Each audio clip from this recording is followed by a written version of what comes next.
Good evening and welcome to Conversations That Matter, where we unpack the most pressing issues shaping our society. I'm your host, Sarah Johnson. Today's topic is one that too often remains hidden behind closed doors: domestic violence in marriages. We'll explore the emotional, psychological, and legal dimensions of this crisis and what can be done to combat it. Joining me are two individuals deeply involved in the fight against domestic abuse. First, we have Dr. Lisa Monday, a clinical psychologist with over 15 years of experience working with survivors of domestic violence. Welcome, Dr. Monday. Thank you, Sarah. It's a privilege to be here.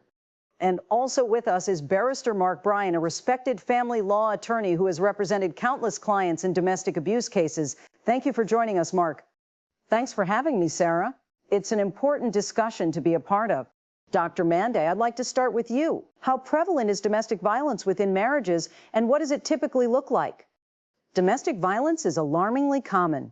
World Health Organization estimates that 1 in 3 women globally experience physical or sexual violence, much of it at the hands of intimate partners. But it's not always physical. It can also be emotional, financial, or psychological. In marriages, abusers often use control and isolation to dominate their partner, so it's not always visible.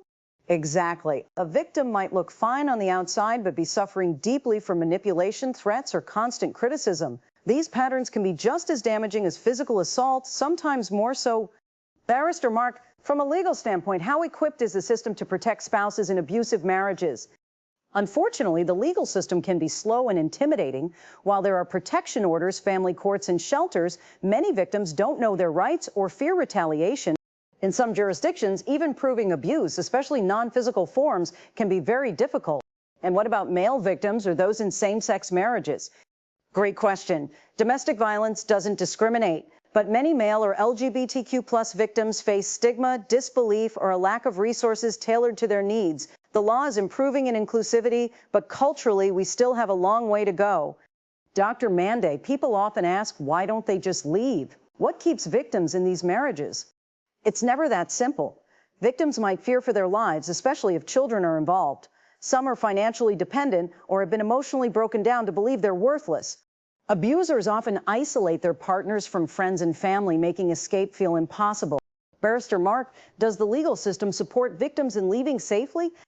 There are emergency protection orders, safe housing, and custody options, but navigating the process often requires a good lawyer, which not everyone can afford. Legal aid services are crucial but underfunded.